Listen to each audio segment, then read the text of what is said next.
लोकतंत्र मतलब ऐसा सिस्टम जहां पर पावर किसके हाथ में है? सरकार बोल देती या देश का संविधान ये बोल देता कि सबको ये पर्टिकुलर धर्म चूज करना पड़ेगा, कि नहीं तुम पर्टिकुलरली यही काम करोगे, अपनी मन मर्जी से काम नहीं कर सकते।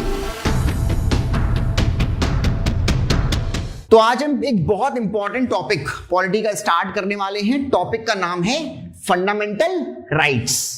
हिंदी में बोलते हैं मूलभूत अधिकार या मौलिक अधिकार। मूलभूत अधिकार या फिर हिंदी में और क्या बोलते हैं? मौलिक अधिकार भी बोलते हैं, है ना।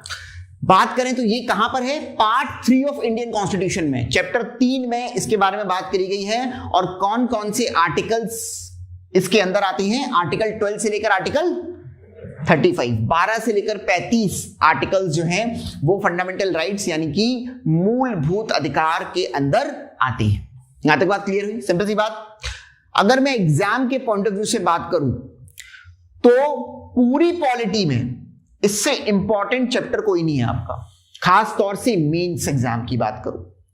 पूरी पॉलिटी में सबसे ज्यादा इंपॉर्टेंट चैप्टर है फंडामेंटल राइट्स। अगर प्रीलिम्स की बात करूं तो यूपीएससी में लगभग 3 से 4 सवाल सिर्फ इस पार्ट से आपको मिल जाएंगे, और जीपीएससी में तो 10-12, कोई लिमिट ही नहीं। और मेंस की बात करूं तो यूपीएससी में कम से कम 1, मैक्सिमम 2-3 भी हो सकते हैं, और जीपीएससी में भी 2 से 3 सवाल मेंस एग्जामिनेशन में आपको फंडामेंटल राइट्स के ऊपर मिल जाएंगे। इंपॉर्टेंस समझ में आ गई आपको फंडामेंटल राइट्स इस पर्टिकुलर पार्ट की? ठीक है। आर्टिकल 12 से लेकर article 35 part 3 of Indian constitution. Clear हुआ? ठीक है। पहले पूरा सुनते जाना, बाद में आराम से तसल्ली से सब मैं लिखवा दूंगा। फंडामेंटल राइट्स, इस टॉपिक को स्टार्ट करने से पहले एक सिंपल सी चीज जो मैं आपके साथ डिस्कस करने वाला हूं वो है कॉन्सेप्ट ऑफ राइट्स।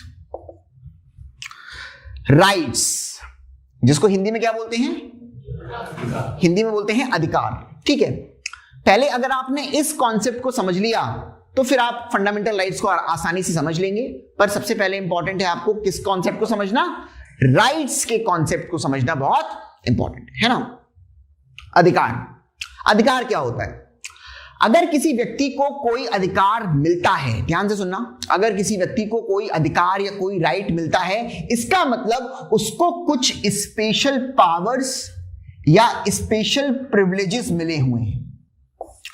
अगर किसी व्यक्ति को किसी भी चीज में कोई भी अधिकार मिलता है, इसका मतलब यह होता है उस व्यक्ति को कुछ स्पेशल पावर्स या स्पेशल प्रिविलेजेस मिले हुए हैं। एग्जाम्पल के तौर पे मैं लेता हूं, मान लीजिए सरकार ने आपको अधिकार दे दिया एजुकेशन का, जिसको अंग्रेजी में बोला जाता है राइट टू एजुकेशन, शिक्षा का अधिकार।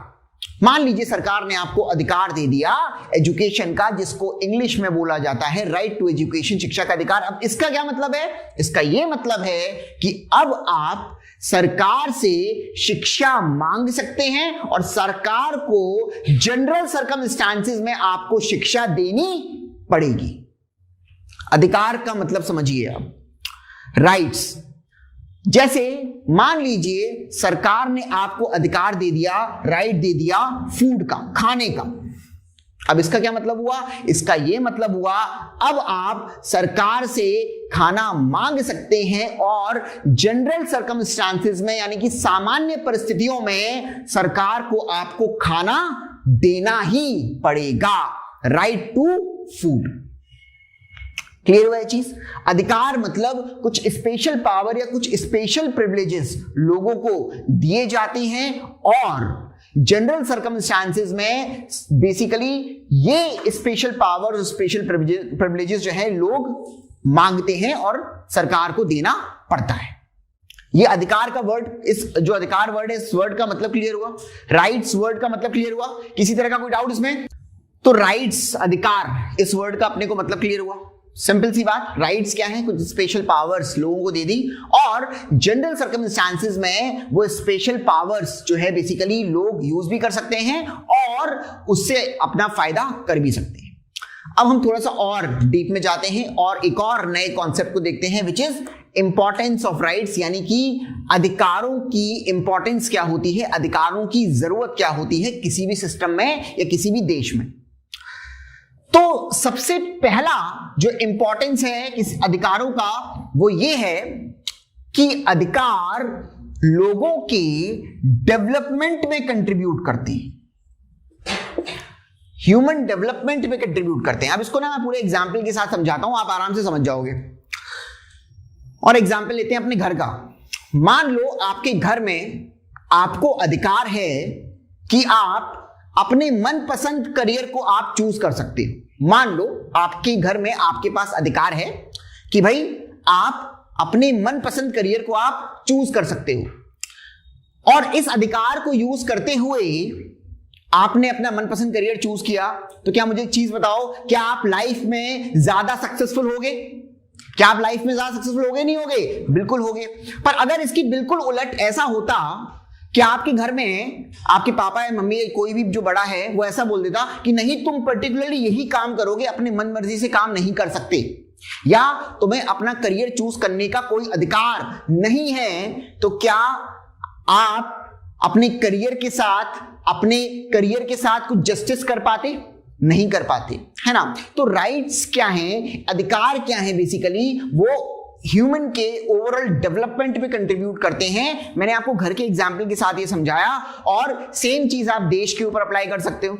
मान लो देश का संविधान, देश का कॉन्स्टिट्यूशन मान लो अगर आपको अधिकार देता है कि भाई आप अपनी मनमर्जी से कुछ भी काम कर सकते हो, कुछ भी पढ़ाई कर सकते हो, कुछ भी बिजनेस कर सकते हो, कुछ भी कर सकते हो, तो क्या इसमें at the end of the day फायदा किसका है? आपका है या नहीं? यस और नो? आपका ही फायदा है। तो क्या मैं बोल सकता हूं राइट्स जो है ये ह्यूमन डेवलपमेंट में कंट्रीब्यूट करता है? अधिकार जो है ये किस चीज में कंट्रीब्यूट करते हैं? ह्यूमन डेवलपमेंट में कंट्रीब्यूट करते हैं। पहली चीज तो बिल्कुल सिंपल सी समझ में आपको आ गई होगी, है ना। तो पहला पॉइंट को बिल्कुल क्लियर होगा, अधिकारों की इंपॉर्टेंस हम लोग समझ रहे हैं। पहला पॉइंट बिल्कुल क्लियर हो गया होगा आप लोगों को कि अधिकार जो है बेसिकली वो क्या करते हैं? ह्यूमन का डेवलपमेंट करते हैं, ठीक है। अगर अधिकार जो है अच्छी तरह से यूज किए जाएं तो, है ना। जो सेकंड पॉइंट है अधिकारों की इंपॉर्टेंस यानी कि राइट्स की इंपॉर्टेंस, वो ये है कि अगर किसी सिस्टम में, किसी देश में या किसी डेमोक्रेटिक देश में लोगों के पास कुछ अधिकार हैं, तो ये अधिकार डेमोक्रेसी को स्ट्रॉन्ग करते हैं। डेमोक्रेसी को स्ट्रॉन्ग करते हैं। क्या डेमोक्रेसी के बारे में हम लोग पढ़ चुके हैं? क्या डेमोक्रेसी के बारे में मैं आपको बता चुका हूं? लोकतंत्र के बारे में मैं आपको बता चुका हूं। लोकतंत्र मतलब ऐसा सिस्टम जहां पर पावर किसके हाथ में है? लोगों के हाथ में है, पीपल के हाथ में है। लोकतंत्र मतलब लोगों का सिस्टम, है ना। अगर किसी डेमोक्रेसी में लोगों के पास राइट्स हैं, अधिकार हैं, इसका क्या यह मतलब होता है कि वहां पर लोग अपनी कुछ डिमांड्स रख सकते हैं? यस और नो?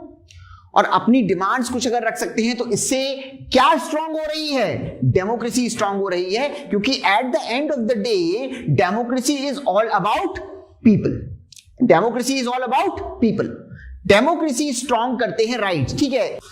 तो दो पॉइंट आपको समझ में आ गए होंगे। पहला पॉइंट है कि भाई राइट्स जो है वो ओवरऑल डेवलपमेंट करते हैं ह्यूमन का, और दूसरा पॉइंट है राइट्स जो हैं वो डेमोक्रेसी को मजबूत बनाते हैं, डेमोक्रेसी की फंक्शनिंग को मजबूत बनाते हैं, है ना। जो तीसरा पॉइंट है वो बहुत ही अच्छा और काफी इंटरेस्टिंग पॉइंट है, और ये है कि अधिकार, अगर किसी सिस्टम में, किसी देश में लोगों के पास कुछ अधिकार हैं, तो ये अधिकार कॉन्फ्लिक्ट्स को कम करते हैं। कॉन्फ्लिक्ट्स को कम करते हैं, लोगों के बीच की कॉन्फ्लिक्ट्स को कम करते हैं, या आप ये बोल सकते हो कि शांति यानी कि पीस एस्टेब्लिश करने का काम करते हैं। अब कैसे करते हैं इसको आप एक एग्जाम्पल से समझो। जैसे मान लो इंडिया की बात करते हैं। मान लो इंडिया में अगर सब लोगों को अपना अपना धर्म को चूज करने की आजादी हो, हर कोई अपने अपने हिसाब से अपना धर्म चूज कर सकता है ना, तो क्या जब हर कोई अपना अपना धर्म अपने हिसाब से चूज कर सकता है, तो अब क्या देश के अंदर कन्फ्लिक्ट होने के चांसेस कम होंगे? भाई एक सिचुएशन ये होती, सरकार बोल देती या देश का संविधान ये बोल देता कि सबको ये पर्टिकुलर धर्म चूज करना पड़ेगा, आपके पास कोई मनमर्जी नहीं है, आपके पास कोई अधिकार नहीं है। पर दूसरा सिचुएशन ये है, हर कोई अपने अपने हिसाब से अपनी मर्जी का धर्म चूज कर सकता है। दोनों सिचुएशंस में से बेटर सिचुएशन कौन सी है?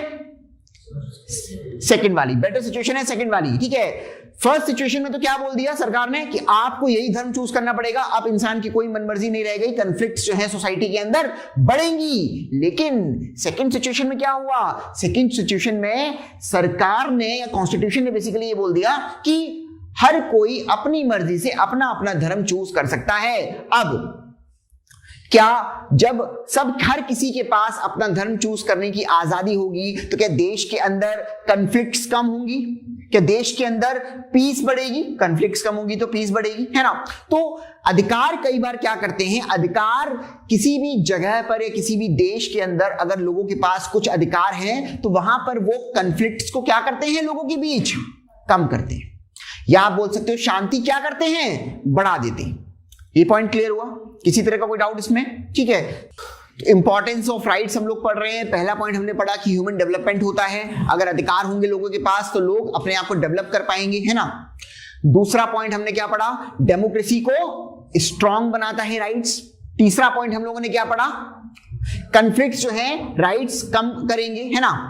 और जो चौथा पॉइंट है मैं आपको पढ़ाने वाला हूं, इंपॉर्टेंट पॉइंट्स, कि अगर किसी भी सिस्टम में या किसी भी देश में लोगों के पास कुछ अधिकार होते हैं, वहां पर ये अधिकार इक्वालिटी भी मेंटेन करने की कोशिश करते हैं। इक्वालिटी भी मेंटेन करने की कोशिश करते हैं।